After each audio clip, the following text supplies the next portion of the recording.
মৰিয়নিত নকছাৰীত গ্ৰামীণ বিকাশ নিধিৰ সজাগতা সভা অনুষ্ঠিত।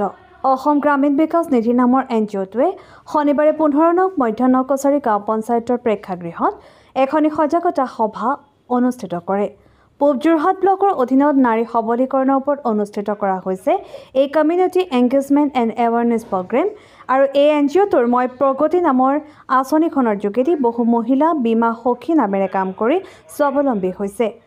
অসমৰ বিভিন্ন ঠাইত অনুষ্ঠিত কৰা হৈছে এনেধৰণৰ সজাগতা সভা। গাঁৱে গাঁৱে এই সখীসকলে কাম কৰি গাঁৱৰ ৰাইজক সজাগ কৰিব। এই এনজিঅ'টোৰ লক্ষ্য হৈছে বিভিন্ন আঁচনি ৰূপায়ণ কৰি গাঁও তথা চহৰৰ মহিলাসকলক স্বাৱলম্বী কৰা।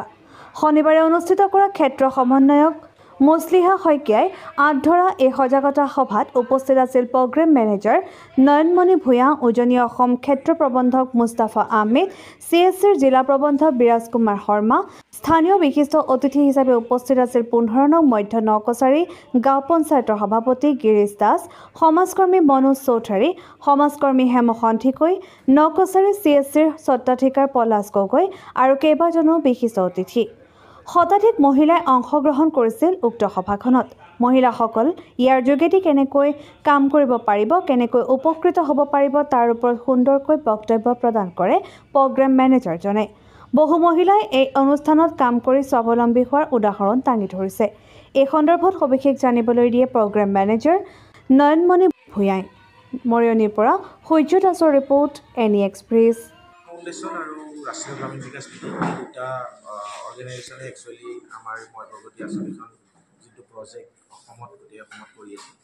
অসমৰ 14খন জিলাত আমি কৰি আছোঁ আৰু তাৰে ভিতৰত যোৰহাট জিলাও অন্যতম। আৰু যোৰহাটৰ আমি 3টা ব্লকত কাম কৰি আছোঁ, যোৰহাট চেণ্ট্ৰেল, তাৰপিছত তিতাবৰ আৰু আপোনালোকৰ এইটো।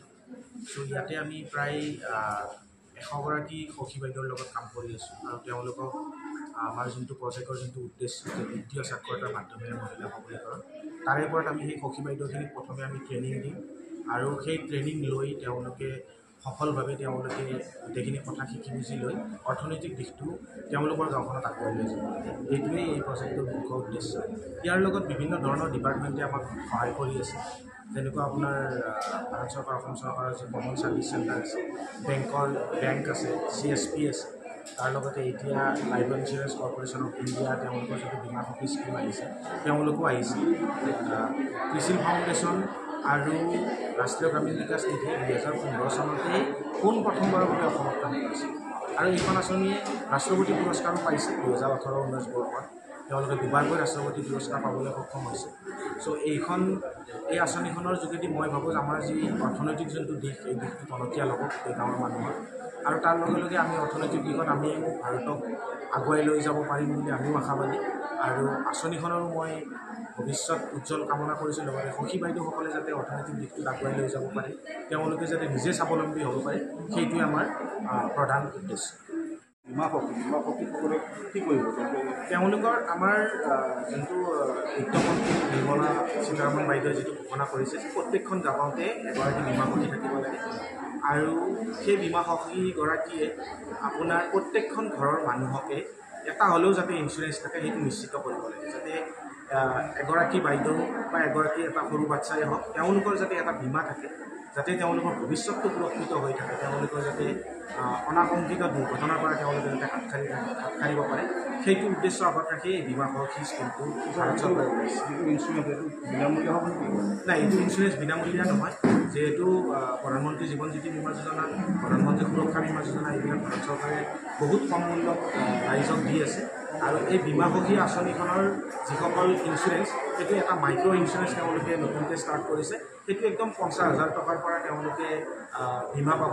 50,000 টকাৰ পৰা তেওঁলোকে বীমাত যোগদান কৰিব পাৰিব আৰু তাৰে প্ৰিমিয়াম যিটো হ'ব সেইটো GST যোজনা কমন ছাৰ্ভিচ চেণ্টাৰৰ লগত লগ লাগি আমি কৰি আছোঁ। আগতে একদম পোনপ্ৰথমে যেতিয়া প্ৰচলিত যোজনা ফ্ৰী আছিলে তেতিয়াও আমি কাম কৰিছোঁ। এতিয়া অকণমান যেতিয়া প্ৰিমিয়াম লৈছে চৰকাৰে তেতিয়াও আমি কাম কৰিছোঁ আৰু বহুতখিনি আমি আপোনালোকৰ ব্লকত আমি বহুতখিনি কাম কৰিব পাৰিছোঁ ফচল বীমাৰ যোগেদি। স্পেচিয়েলি সখী বাইদেউসকলে বহুত কৃষি ভূমি ফচল বীমা যোজনাত অন্তৰ্ভুক্ত কৰাইছে। সখী ঠিক তেনেকুৱা সকলো মহিলাই কৰিব পাৰে, তেওঁলোকৰ শিক্ষাগত অৰ্হতা আৰু তেওঁলোকে সেই IRDAৰ এক্সামটো পাছ কৰিব লাগিব।